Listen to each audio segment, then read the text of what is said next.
Hello दोस्तों, नमस्कार। मैं नीतीश चंद्रा आप लोगों के समक्ष एक बार फिर उपस्थित हूं करंट अफेयर्स की इस कड़ी में। और जैसा आप जानते हैं, प्रतिदिन ठीक 3 बजे आपके समक्ष मैं लाइव उपस्थित होता हूं करंट अफेयर्स की क्लास लेकर के, जिसमें हम लोग रुक्मिणी प्रकाशन के करंट अफेयर्स की पुस्तक के एक ऑब्जेक्टिव सेट्स पर चर्चा करते हैं। और आज का हमारा सेट है सेट नंबर 2। आज का हमारा सेट कौन सा है? सेट नंबर 2 पर हम लोग बात करने वाले हैं। और आप जानते हैं कि हर एक सेट में कितने क्वेश्चंस होते हैं? तो 20 क्वेश्चन होते हैं। तो आज भी हम लोग 20 क्वेश्चंस पर चर्चा करेंगे। तो ठीक है, खूब मजे से आप लोग बस इसे एंजॉय करिए और ज्यादा से ज्यादा लोगों को जल्दी से जल्दी जोड़िए और डिस्कशन को आगे हम लोग बढ़ाएंगे। ठीक है, जल्दी से जल्दी आप लोग जुड़ जाइए, फिर हम लोग क्वेश्चंस पर चर्चा शुरू करेंगे। ठीक है, तो चलिए देखिएगा, जैसे आप देख पा रहे हैं कि ये 25 दिसंबर तक अपडेटेड है और ये एकदम नई मैगजीन है और अब नए रूप में है, इसलिए कि सारे कंटेंट्स को एकदम टॉपिक वाइज अरेंज कर दिया गया है। और इसीलिए यह क्या है, आपके लिए एकदम नए रूप में प्रस्तुत है आपके सेवा में। और करंट अफेयर्स आपके जितने एनटीपीसी की परीक्षा शुरू हो चुकी है उसमें बड़े पैमाने पर करंट अफेयर्स पूछा भी जा रहा है, तो आपके लिए इस दृष्टिकोण से करंट अफेयर्स बड़ा ही महत्वपूर्ण हो जाता है। जल्दी से जल्दी आप लोग जुड़ जाइए, फिर हम लोग शुरू करेंगे। जल्दी से जुड़िए आप लोग।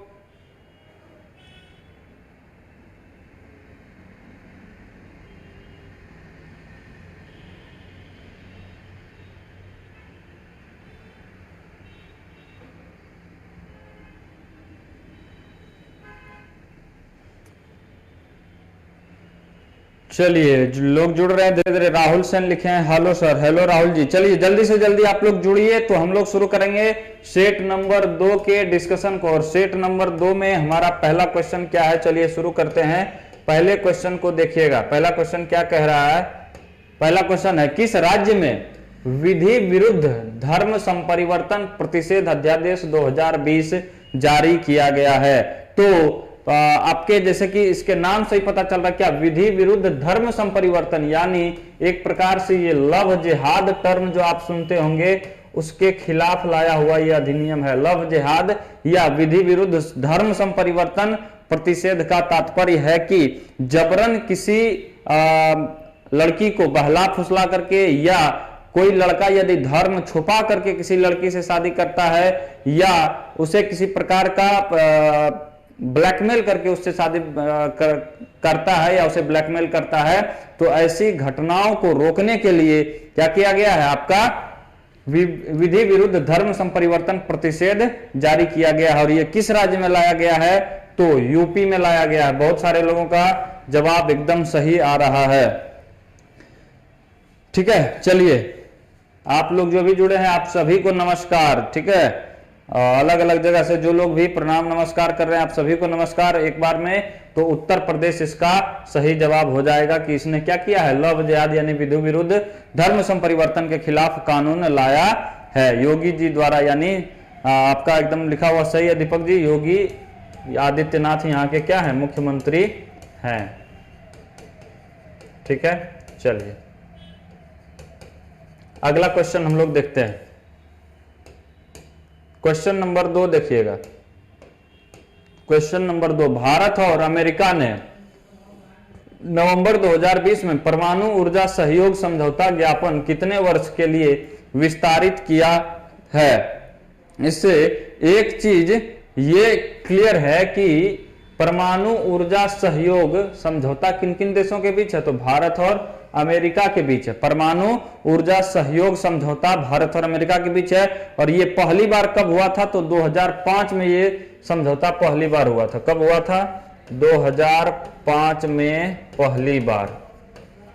परमाणु ऊर्जा सहयोग समझौता 2005 में पहली बार हुआ था। ठीक है, और 2020 में इसकी अवधि को कितने दिनों के लिए बढ़ा दिया गया? जल्दी से आप लोग आंसर करिए, बहुत लोगों का जवाब सही आ भी रहा है। तो 10 साल के लिए इस अवधि को बढ़ा दिया गया है। और इसमें इस समझौता के तहत क्या प्रावधान है? तो असैनिक परमाणु ऊर्जा में सहयोग का समझौता है। यह क्या है? असैनिक क्षेत्र में असैनिक परमाणु ऊर्जा में सहयोग करने का समझौता है। यानी अगर आप सैन्य क्षेत्र में परमाणु ऊर्जा का प्रयोग नहीं कर रहे हैं, दूसरे किसी क्षेत्र में कर रहे हैं, तो आपको भारत और अमेरिका के बीच एक अंडरस्टैंडिंग है कि हम दोनों एक दूसरे को क्या करेंगे, असैनिक परमाणु ऊर्जा में सहयोग करेंगे। तो ये इस चीज को याद रखिएगा कि ये क्या है, एक प्रकार का असैनिक परमाणु ऊर्जा सहयोग है, असैनिक परमाणु ऊर्जा सहयोग। ठीक है, ये आप याद रखेंगे, असैनिक परमाणु ऊर्जा सहयोग है। और इसका ठीक है, चलिए ये आपका क्लियर हो गया। आंसर क्या हो जाएगा इसका, 10 साल हो जाएगा। क्वेश्चन नंबर 3 देखिएगा, 30 नवंबर 2020 को संघाई सहयोग संगठन बैठक की अध्यक्षता किसने किया था? संघाई सहयोग संगठन की बैठक की अध्यक्षता 30 नवंबर 2020 को हुई, तो इसकी अध्यक्षता किसने की? तो याद रखेंगे कि संघाई सहयोग संगठन की अध्यक्षता 2020 में किसके द्वारा की गई? पहली बार भारत के द्वारा की गई, पहली बार भारत के द्वारा की गई है। और भारत की तरफ से किसके द्वारा इसकी अध्यक्षता की गई? तो सारे के सारे विकल्प क्या हैं? भारत के उपराष्ट्रपति, राष्ट्रपति, प्रधानमंत्री और विदेश मंत्री। तो भारत को अध्यक्षता मिला, लेकिन किया किसने? तो राहुल सेन जी, आपका जवाब गलत है। जवाब क्या होगा सही? भारत के उपराष्ट्रपति ने। और भारत के उपराष्ट्रपति कौन है? वेंकैया नायडू हैं। और भारत के उपराष्ट्रपति को ही राज्यसभा का सभापति कहा जाता है। तो भारत के उपराष्ट्रपति वेंकैया नायडू ने 30 नवंबर 2020 को संघाई सहयोग सम्मेलन की क्या की? बैठक की अध्यक्षता किए। ठीक है जी हाँ, चलिए ये आपका। और इसमें क्या किया गया इस बैठक में, क्या एजेंडा था? तो याद रखिएगा ये आर्थिक सहयोग के एजेंडा पर इस बैठक सम्मेलन का आयोजन था। आर्थिक सहयोग था इसका एजेंडा। क्या था इस सम्मेलन का एजेंडा? आर्थिक सहयोग, इसका क्या था एजेंडा? एजेंडा इसका क्या था? आर्थिक सहयोग। ठीक, आंसर क्या हो जाएगा? भारत के उपराष्ट्रपति। चलिए अगला क्वेश्चन देखते हैं। क्वेश्चन नंबर 4, नीति आयोग द्वारा जारी आकांक्षी जिला सूचकांक 2020 में बिहार का किस जिला को द्वितीय स्थान प्राप्त हुआ है? तो नीति आयोग के द्वारा रेगुलर, नीति आयोग के द्वारा लगातार आपका क्या जारी किया जाता है? आकांक्षी जिला सूचकांक जारी किया जाता है। तो 2020 के अक्टूबर महीने में, कब? ये जिसकी हम बात कर रहे हैं, ये अक्टूबर महीने के सूचकांक की बात कर रहे हैं। अक्टूबर 2020 में जो सूचकांक जारी किया गया आकांक्षी जिला की, उसमें सबसे श्रेष्ठ स्थान किसका रहा? तो याद रखिएगा मामित जिला है मिजोरम का। फर्स्ट स्थान किसका रहा? मामित। मामित जिला किस राज्य में है? तो ये मिजोरम में है। मिजोरम के मामित जिला को इसमें सर्वश्रेष्ठ स्थान प्राप्त हुआ। और दूसरे स्थान पर जो जिला रहा वह बिहार का एक जिला है। और बिहार का वो जिला कौन है? तो बांका जिला है। बिहार का वो जिला कौन सा है? बांका जिला को आकांक्षी जिला सूचकांक 2020 अक्टूबर में जो जारी किया गया उसमें दूसरा स्थान प्राप्त हुआ है। ठीक है, तीसरा याद रखिएगा, 3 नंबर पर टॉप 3 आपको याद रखना ही चाहिए। तो तीसरे स्थान पर कौन रहा? तो डेफनाल। डेफनाल जिला है आपका ओडिशा में। दूसरे नंबर पर ये बांका। बांका दूसरे नंबर पर। तीसरे पोजीशन पर याद रखिएगा डेफनाल, ओडिशा का एक जिला है डेफनाल, ये तीसरे स्थान पर रहा है डेफनाल। ठीक है, ये आकांक्षी जिला सूचकांक किसके द्वारा जारी किया जाता है? तो नीति आयोग के द्वारा जारी किया जाता है। और इस सूचकांक में कुल मिलाकर के 112 जिलों को शामिल किया गया है। और इन 112 जिलों में यह देखा जाता है कि भारत सरकार की योजनाओं का इम्प्लीमेंटेशन यानी क्रियान्वयन किस ढंग से किया जा रहा है। जिस जिला में इन योजनाओं का क्रियान्वयन अच्छे ढंग से हो रहा है, जैसे वो स्वच्छता सर्वेक्षण की बात हो, स्वच्छ भारत अभियान की बात हो, प्रधानमंत्री आवास योजना की बात हो, प्रधानमंत्री किसान सम्मान निधि योजना की बात हो, जनधन योजना की बात हो, इन सभी योजनाओं का क्रियान्वयन जितना बेहतर जिस जिला में हो रहा है उसको उतना ही बेहतर क्या मिल रहा है? इस आकांक्षी जिला सूचकांक में पोजीशन मिलता है, यानी उसी आधार पर मिलता है। ठीक है, तो आपका आंसर हो जाएगा क्या? यहाँ दूसरा पूछा है तो बांका हो जाएगा, ये बिहार का जिला है। क्वेश्चन नंबर 5 देखिएगा, यूएन महासभा के विशेष सत्र में 100 नेता शामिल होंगे, जिसकी अध्यक्षता कौन करेंगे? तो यूएन महासभा का 2020 में कौन सा सत्र आयोजन होने वाला है? तो ये आपके यूएन महासभा का कैवा सत्र है? 75वां सत्र है, ये आप याद रखिएगा, ये 75वां सत्र है। पिछले वर्ष 2019 में, पिछले वर्ष क्या 2019 में आपका 74वां सत्र था, और इस 74वां सत्र की अध्यक्षता किसके द्वारा की गई थी? चूंकि 2019 के भी कई क्वेश्चन पूछे जा रहे हैं, तो आप ध्यान रखेंगे कि 74वां सत्र 2019 में इसकी अध्यक्षता तिजानी मोहम्मद बंदे ने की थी। तिजानी मोहम्मद बंदे ने की थी। और 2020 में किसने किया है? तो वोल्कन बोजकिर ने किया है। वोल्कन बोजकिर, ये तुर्की के रहने वाले हैं, और ये आपके विकल्प में है। कहाँ के हैं? तो तुर्की के हैं। वोल्कन बोजकिर यही होंगे 75वें सत्र के अध्यक्ष। ठीक है, और इसमें कितने नेता शामिल होने वाले हैं? तो 100 नेता शामिल होने वाले हैं। एंटोनियो गुटरस क्या है? ये यूएन के महासचिव हैं, ये वर्तमान में यूएन के महासचिव हैं। और ये किस देश के हैं? तो ये पुर्तगाल के हैं। ठीक है, बाथडेन कुछ नहीं है, बाइडेन अगर इसको कर दीजिएगा तो ये अमेरिका के 46वें राष्ट्रपति हो जाएंगे, 46वें प्रेसिडेंट यूएसए के, यानी अमेरिका के 46वें राष्ट्रपति कौन बने हैं? जो बाइडेन बने हैं। चलिए अगला क्वेश्चन हम लोग देखते हैं। आप लोगों को कोई क्वेश्चन हो तो आप कमेंट करिएगा। ठीक है, हाय हेलो वाले कमेंट में इसलिए नहीं पढ़ पाता हूं कि इससे क्लास डिस्टर्ब होता है। चलिए देखिएगा 6 नंबर, 1 दिसंबर 2020 को किस मिसाइल के नेवल वर्जन यानी नौसैनिक वर्जन का सफलतापूर्वक परीक्षण किया गया है? तो 1 दिसंबर 2020 को हाल ही में आप पढ़े होंगे, अखबारों में आपने देखा होगा, समाचार पत्रों में भी, समाचार चैनलों पर भी आपने देखा होगा कि 1 दिसंबर 2020 को किसका नेवल वर्जन का सफलतापूर्वक परीक्षण किया गया? तो आपके ब्रह्मोस का। किसका किया गया? ब्रह्मोस मिसाइल का। ब्रह्मोस मिसाइल का सफल परीक्षण किया गया, और ये कहां किया गया? तो बंगाल की खाड़ी में। कहां किया गया?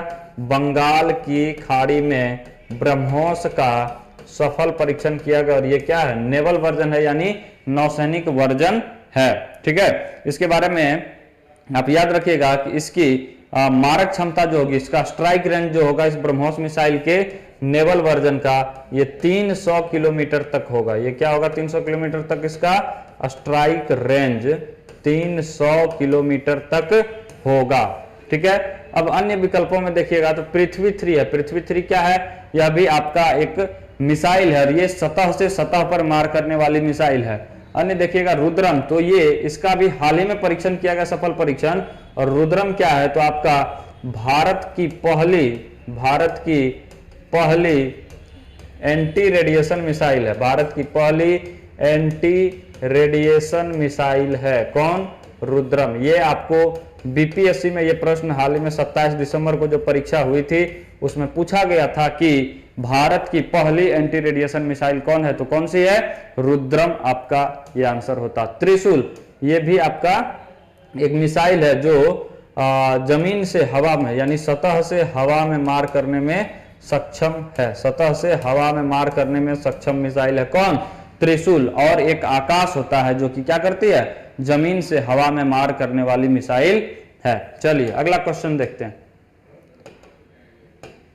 क्वेश्चन नंबर 7 देखिएगा, भारत का पहला स्वदेशी एंटी रेडिएशन मिसाइल का नाम क्या है? अभी मैंने आपको डिस्कशन में बताया पिछले क्वेश्चन में कि पहला एंटी रेडिएशन मिसाइल, और स्वदेशी का मतलब क्या होता है कि अपने देश में बनाया गया हो। तो अपने देश में बनाया गया पहला एंटी रेडिएशन मिसाइल कौन है? रुद्रम है। इस प्रकार आप देख सकते हैं कि बीपीएससी में इस पुस्तक से ये प्रश्न सीधा सीधा पूछा गया है। तो इसका आंसर क्या हो जाएगा? रुद्रम हो जाएगा। तो रुद्रम क्या है? एंटी रेडिएशन मिसाइल है। और रुद्रम के बारे में यह भी याद रखिएगा कि रुद्रम 2022 तक सेना में शामिल किया जाएगा। इसको सेना में कब तक शामिल किए जाने की संभावना है? 2022 तक सेना में शामिल किए जाने की संभावना है।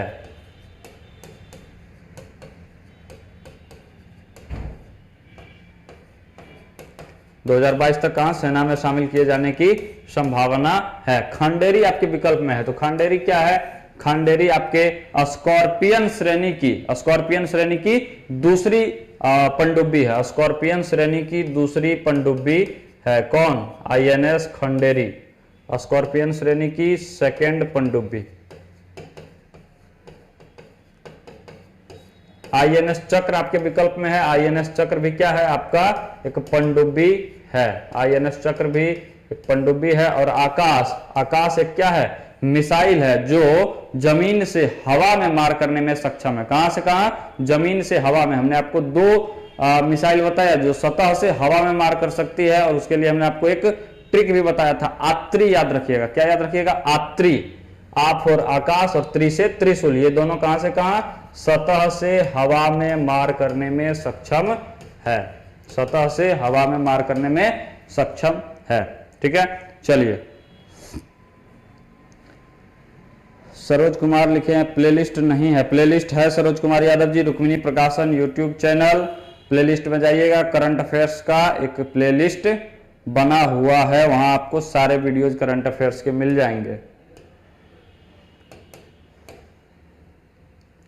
क्वेश्चन नंबर 8 देखिएगा। छोटे जानवरों के लिए इको ब्रिज बनाने वाला पहला राज्य है। छोटे जानवरों के लिए, छोटे जानवर जैसे सांप, गिलहरी, छुछुंदर, इन सभी जानवरों के लिए इको ब्रिज बनाने वाला पहला राज्य कौन बना है? तो पहला राज्य उत्तराखंड है। कैसे नहीं है सरोज कुमार जी? है, प्लेलिस्ट है, आप ठीक से ढूंढिएगा, आपको मिल जाएगा। ठीक है, ढूंढने के बाद तो भगवान मिल जाते हैं, आपको प्लेलिस्ट कैसे नहीं मिल रहा है? इसलिए ढूंढिए, मिलेगा। तो इसका आंसर क्या होगा? उत्तराखंड होगा। यानी छोटे जानवरों के लिए जो ब्रिज बनाया गया, इसके लिए याद रखिएगा कि इसकी लंबाई 90 मीटर होगी। लंबाई कितनी होगी? 90 मीटर, और इसकी चौड़ाई 5 मीटर होने वाली है। यानी इसके जरिए सांप और छुछुंदर, क्या सांप, छुछुंदर और गिलहरी जैसे छोटे छोटे जीव सीधे ऊपरी इस ब्रिज से पार हो सकते हैं, और वो अब नदी में नहीं गिरेंगे। जैसे पहले होता क्या था कि यहाँ ब्रिज नहीं होने के कारण आर पार होने में इन लोगों को काफी दिक्कत होती थी, जिससे ये नदी में गिर करके इनकी मौत हो जाती थी। तो इन्हीं जीवों को संरक्षित करने के लिए क्या किया गया? ये प्रयास किया गया। आपको ये पूछा जा सकता है, तो 90/5 का याद रखिएगा, होता है इसका क्या? इको ब्रिज का साइज है। ठीक है, तो आंसर आपका यहाँ क्या हो जाएगा? उत्तराखंड। और उत्तराखंड के बारे में एक और महत्वपूर्ण चीज मैं आपको बार बार बतलाता हूं कि उत्तराखंड ने वर्ष 2020 में अपनी ग्रीष्मकालीन राजधानी को बदल करके कहां किया है? तो गैरसैंण को अपनी ग्रीष्मकालीन राजधानी बनाने वाला राज्य कौन है? उत्तराखंड है। कई बार हमने आपको बतलाया है, और एक महत्वपूर्ण प्रश्न है, ये आपको निश्चित तौर पर कहीं ना कहीं पूछे जा सकते हैं।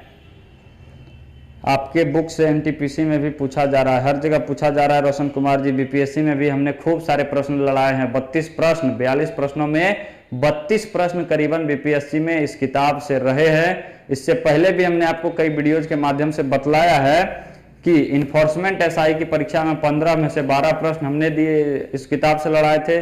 फॉरेस्ट गार्ड की परीक्षा में फर्स्ट शिफ्ट में 9 के 9 प्रश्न और सेकंड शिफ्ट में 7 प्रश्न इस पुस्तक से लड़े थे। उसके बाद फिर हमने आपको बतलाया था कि फॉरेस्टर की परीक्षा, चूंकि उसमें करंट अफेयर्स के क्वेश्चंस काफी कम थे, 4 प्रश्न थे, और उसमें से एक प्रश्न 3-4 दिन पहले का, यानी अमूमन एक सप्ताह के अंदर का था, तो वो प्रश्न आपको इस किताब में नहीं था। बाकी 3 के 3 फॉरेस्टर में भी पूछे गए प्रश्न इसमें थे। उसके बाद BPSC का तो हमने आपको 28 दिसंबर को वीडियो बना करके बतलाया भी है कि 42 में से 32 प्रश्न इस किताब से पूछे गए हैं।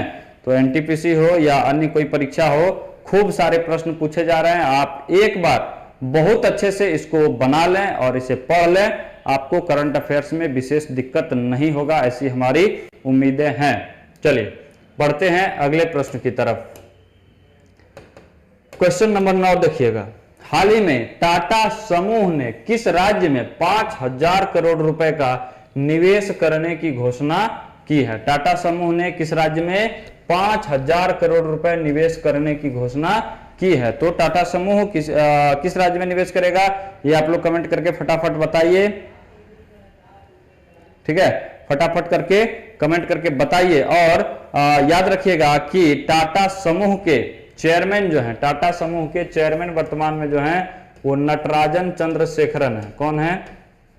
नटराजन चंद्रशेखरन। और ये टाटा समूह ने 5,000 करोड़ रुपए का निवेश करने की जो घोषणा की है वह तमिलनाडु में की है। किस राज्य में करेगा? तमिलनाडु राज्य में यह निवेश करने वाला है। अभी 20 मिनट हुए हैं, 9 क्वेश्चन आपको बता चुके हैं मनीष रॉय जी। अब क्या करें, कितना फास्ट कर दें, आंसर करा के निकल जाएं? थोड़ा साथ साथ थोड़ा पेशेंस रखिए, बेहतर होगा। तो तमिलनाडु राज्य में 5,000 रुपए निवेश करेगा और ये इसलिए निवेश किया जाएगा कि एप्पल कंपनी का जो फोन आप देखते होंगे या चलाते होंगे, तो एप्पल फोन के कंपोनेंट्स यानी उसके औजार, एप्पल फोन के कंपोनेंट्स का निर्माण यहां किया जाएगा तमिलनाडु में। एप्पल फोन के कंपोनेंट्स, एप्पल फोन के कंपोनेंट्स का निर्माण किया जाएगा, इसीलिए टाटा समूह ने 5,000 करोड़ रुपए यहां निवेश करने की घोषणा की है। ठीक है, और याद रखिएगा कि ये तमिलनाडु में होसूर इंडस्ट्रीज है। क्या है? होसूर इंडस्ट्रियल कॉम्प्लेक्स है, उसी में यह निवेश होने वाला है। Hosur industrial complex, Hosur industrial complex,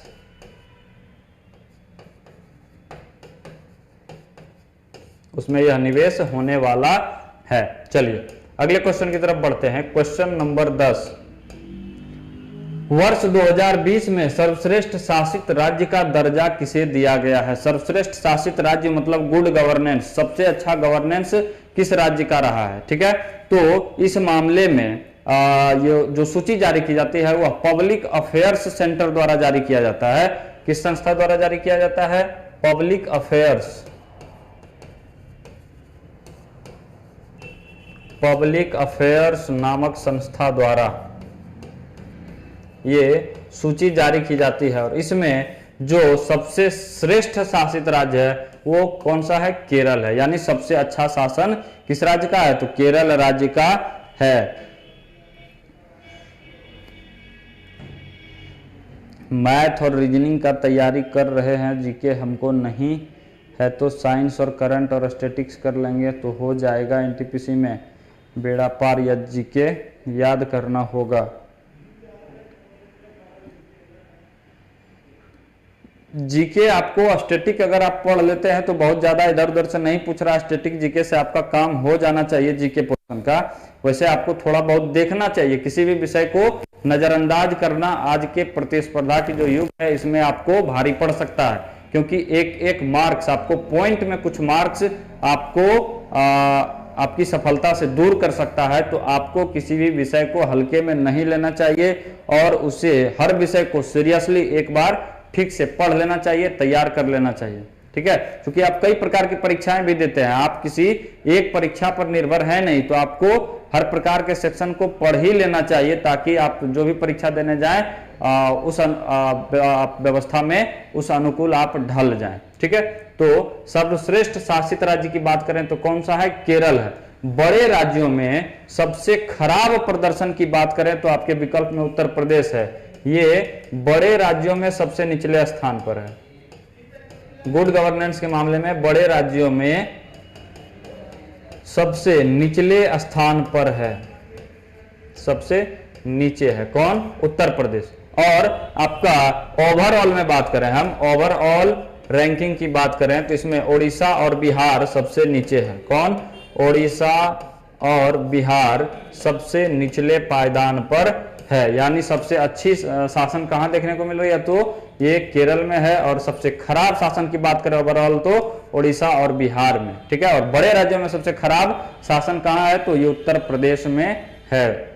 चलिए 11 नंबर क्वेश्चन देखिएगा। हाल ही में विश्व की पहली वैज्ञानिक बुक बाय बाय कोरोना का विमोचन किसने किया है? ठीक है, तो कोरोना महामारी से पूरी दुनिया त्रस्त है और इससे भारत भी अछूता नहीं है। इसी दौरान को बाय बाय कोरोना करके एक पुस्तक लिखी गई है, जो किसके द्वारा लिखा गया है? तो ये आपको लिखा गया है डॉक्टर प्रदीप श्रीवास्तव के द्वारा। किसके द्वारा लिखा गया, इसके लेखक कौन है, तो याद रखिएगा बाय बाय कोरोना के लेखक डॉक्टर प्रदीप श्रीवास्तव। डॉक्टर प्रदीप श्रीवास्तव इसके लेखक हैं। और इसका विमोचन किसने किया, तो आनंदीबेन पटेल ने। इसका विमोचन किसने किया, आनंदीबेन पटेल ने किया। आनंदीबेन पटेल उत्तर प्रदेश और मध्य प्रदेश की गवर्नर है वर्तमान में, यानी राज्यपाल हैं। किन राज्यों की, उत्तर प्रदेश और मध्य प्रदेश की गवर्नर हैं। ग्रेटा थनबर्ग का नाम आपने सुना होगा।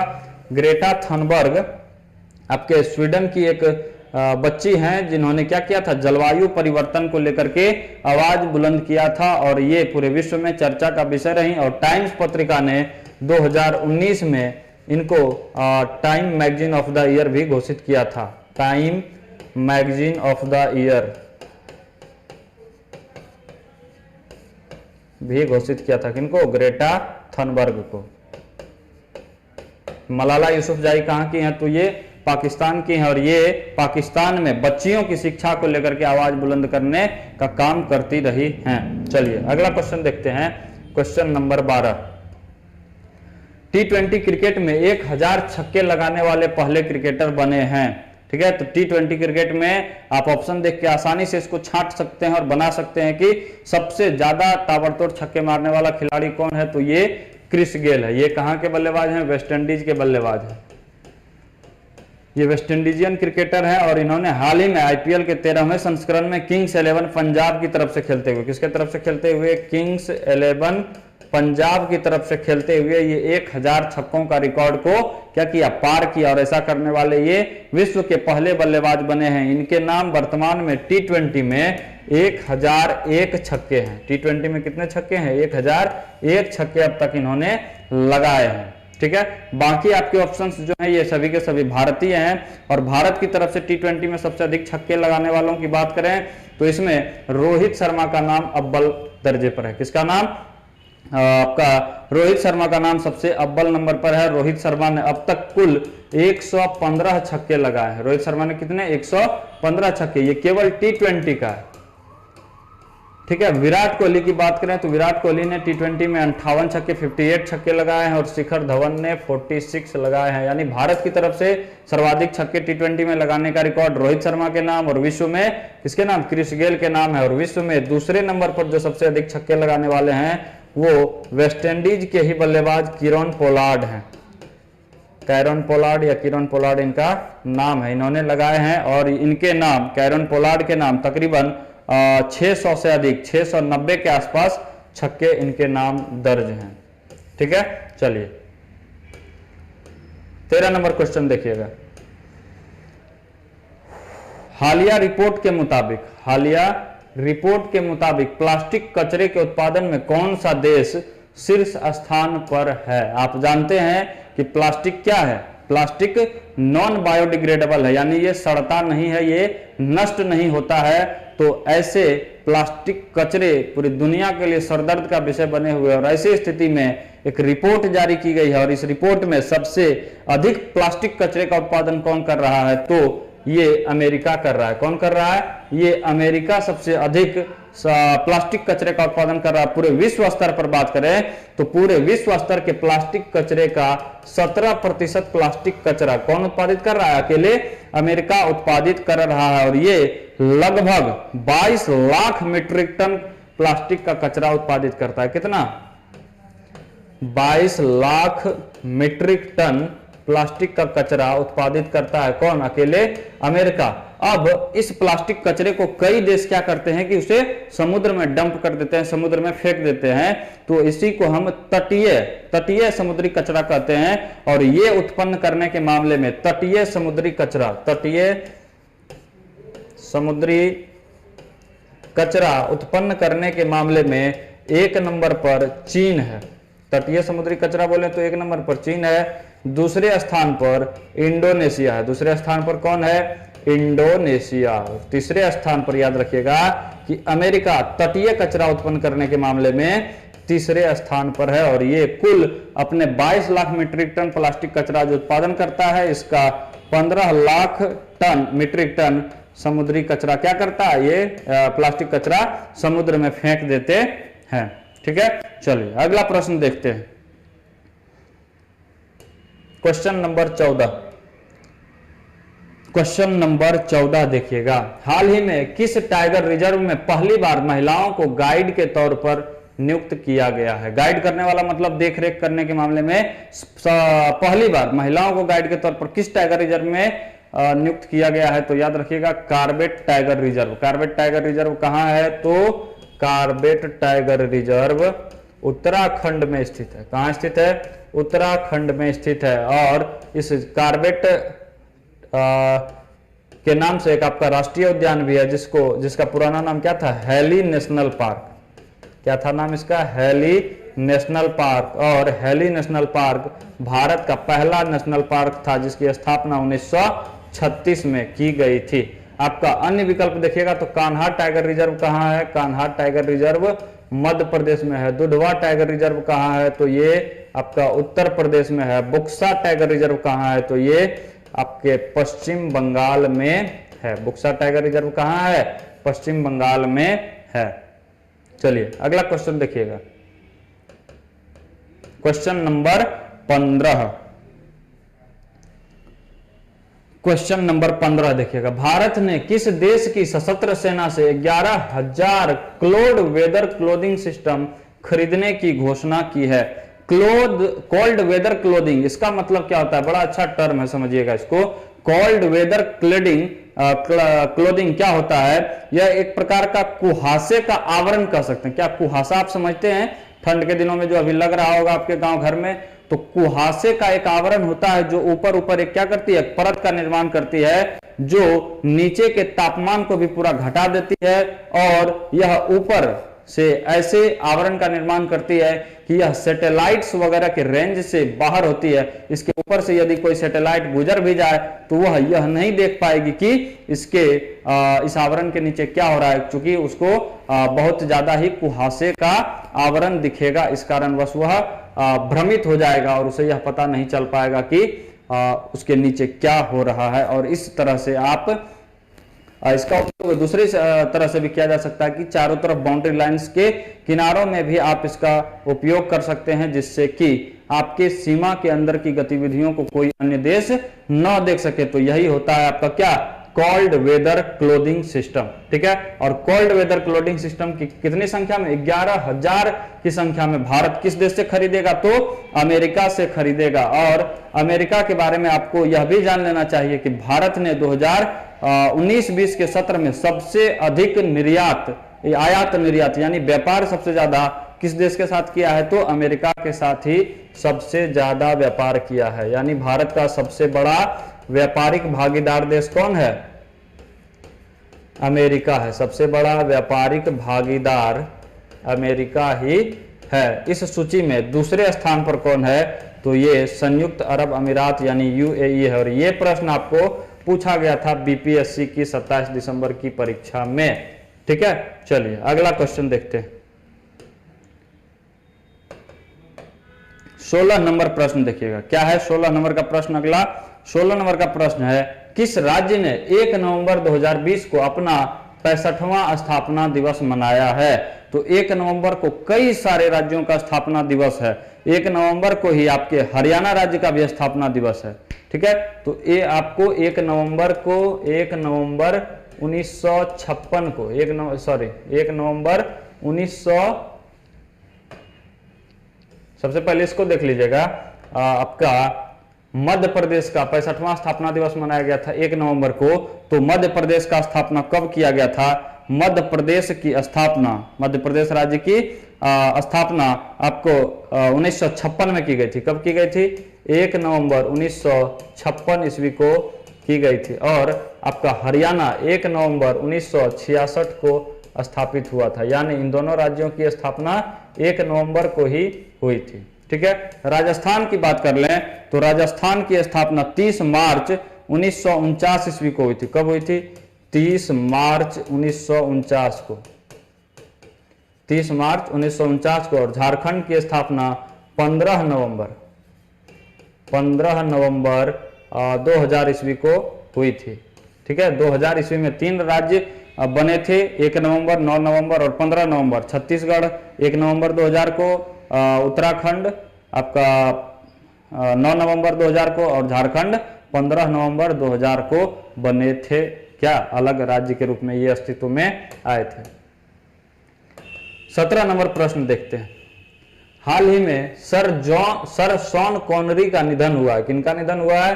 शॉन कॉनरी का। वे किस क्षेत्र से संबंधित थे? तो शॉन कॉनरी आपके स्कॉटलैंड के रहने वाले थे, इसलिए ये स्कॉटिश अभिनेता थे। क्या थे?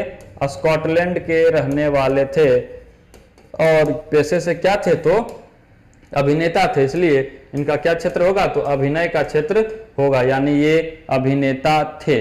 ठीक है, शॉन कॉनरी। स्कॉटलैंड की बात करें तो स्कॉटलैंड आपके यूके के क्षेत्र में आता है। यूके के अंतर्गत कितने देश आते हैं? तो 4 देश आते हैं। पहला इंग्लैंड, दूसरा आयरलैंड, ये आपको कई बार क्वेश्चन पूछा गया है इसलिए मैं बता दे रहा हूं। तीसरा स्कॉटलैंड, तीसरा कौन? स्कॉटलैंड। और चौथा वेल्स है, चौथा वेल्स है। और इन चारों देशों के समूह को क्या कहते हैं? यूके कहा जाता है, यानी यूनाइटेड किंगडम कहा जाता है। शॉन कॉनरी कहां के थे? स्कॉटलैंड के थे, अभिनेता थे। Question number 18। हाल ही में किस देश के पूर्व प्रधानमंत्री मेसूत यिल्माज का निधन हो गया? मेसूत यिल्माज किस देश के पूर्व प्रधानमंत्री थे? तो ये किस क्षेत्र से संबंधित थे? इनको याद रखिएगा, ये राजनीति के क्षेत्र से संबंधित थे। अब किस देश के थे? तो ये तुर्की के थे। किस देश के थे? तुर्की के थे। और तुर्की के ये 3 टर्म प्रधानमंत्री रहे थे। ये 3 बार क्या रहे थे? तुर्की के प्रधानमंत्री रहे थे। ठीक है, और इनका क्या हो गया? हाल ही में निधन हो गया 31 अक्टूबर को। इनका निधन 30 अक्टूबर को। इनका निधन कब हुआ? 30 अक्टूबर को 2020 में इनका निधन हो गया। ठीक है, चलिए ध्यान रखिएगा इसको। Question number 19।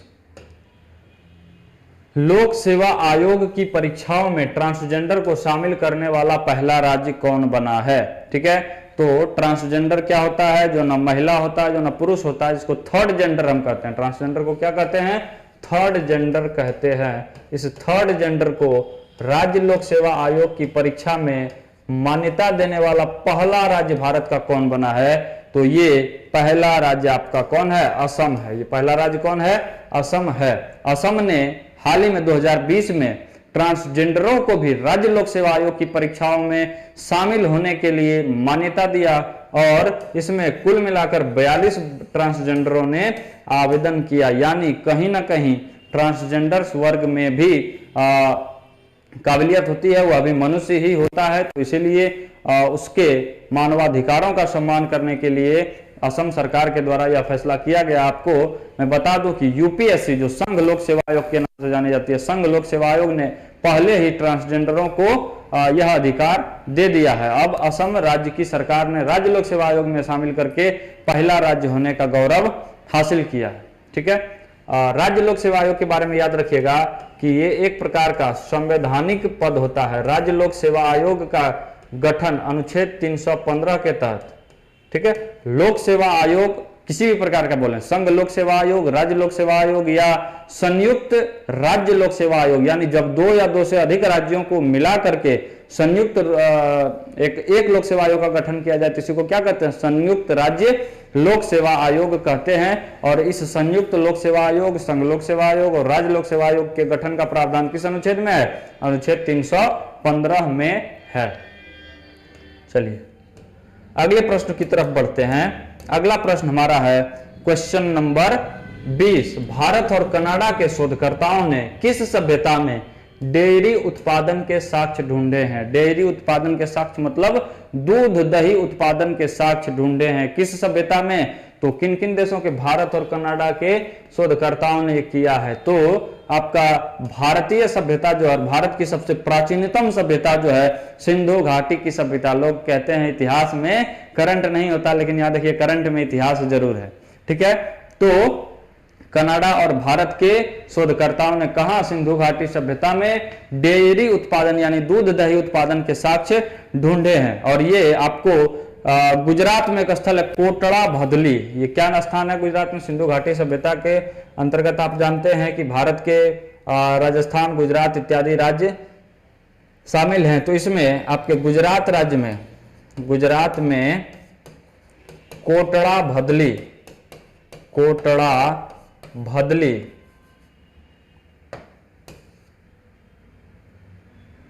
भदली कोटड़ा भदली नामक स्थान पर ही क्या हुआ?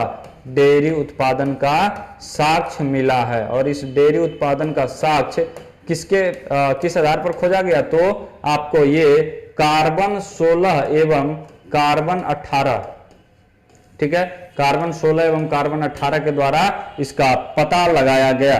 ठीक है, ये आपको अलग से एक क्वेश्चन बन सकता है कि सिंधु घाटी सभ्यता में डेयरी उत्पादन के साक्ष्यों का पता किस समस्थानिक के द्वारा लगाया गया? तो कार्बन 16 एवं कार्बन 18 समस्थानिक से। इसी से लिपिड कोई भी हो, लिपिड का पता इससे लगाया जा सकता है, लिपिड की आयु का पता, और इसी से पता लगाया गया कि वहां से डेयरी का जो भी अवशेष मिला है उससे यह पता चला है कि यह सिंधु घाटी सभ्यता काल का ही है। लिपिड बोले तो लिपिड में कार्बोहाइड्रेट, कार्बोहाइड्रेट और प्रोटीन, कार्बोहाइड्रेट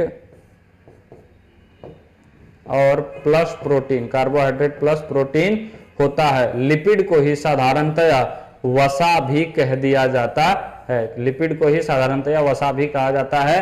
तो ये सब साक्ष्य कहां से मिला है? सिंधु घाटी सभ्यता से मिले हैं। तो आपका आंसर हो जाएगा क्या? 20 का बी नंबर। और आपको मैं बता दूं कि इस डिस्कशन का पीडीएफ फाइल, ये प्रश्न जो आपको देखने को मिल रहे हैं, इस डिस्कशन का पीडीएफ फाइल आपको रुक्मिणी प्रकाशन लाइव टेलीग्राम चैनल पर मिल जाएगा। अगर आप अभी तक ज्वाइन नहीं किए हैं तो इसको ज्वाइन कर लीजिए और पीडीएफ फाइल आप यहां से डाउनलोड कर सकते हैं।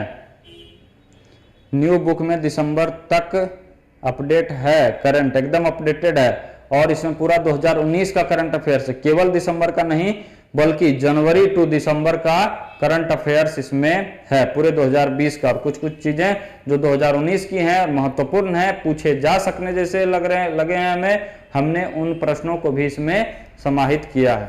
ठीक है, एनटीपीसी की करंट इसी बुक से हो जाएगी, एकदम हो जाएगी, बस आप भरोसा बरकरार रखिए, ठीक से इस बुक को तैयार करिए, उसे ठीक से पढ़िए, साथ साथ 3 बजे प्रतिदिन लाइव डिस्कशन में जुड़िए, और 8 बजे स्टैटिक जीके की एक नई किताब रुक्मिणी प्रकाशन की आई हुई है, उस स्टैटिक जीके की क्लास में भी आप जुड़िए और खूब आनंद उठाइए, क्योंकि स्टैटिक जीके और करंट अफेयर्स दोनों एनटीपीसी की परीक्षा में बेहद ही महत्वपूर्ण है और इससे ढेर सारे सवाल पूछे जा रहे हैं। अब तक की परीक्षाओं में खूब प्रश्न इन दोनों सेक्शन से पूछे गए हैं, तो ये दोनों सेक्शन आपके लिए एकदम महत्वपूर्ण है। आप लोग ठीक से पढ़िए, मेहनत करिए, और आपकी आगामी दिनों में जो परीक्षाएं होने वाली है उसके लिए आपको ढेर सारी अग्रिम शुभकामनाएं। कल पुनः करंट अफेयर्स में सेट नंबर 3 के लाइव डिस्कशन के लिए 3 बजे ठीक मिलेंगे। उससे पहले आज रात में 8 बजे आपके लिए हम स्टैटिक जीके का सेट 5 का लाइव डिस्कशन लेकर के आएंगे, तो आप लोग वहां भी जुड़िए। तब तक के लिए मैं नीतीश चंद्रा आपसे विदा लेना चाहूंगा। जय हिंद, धन्यवाद।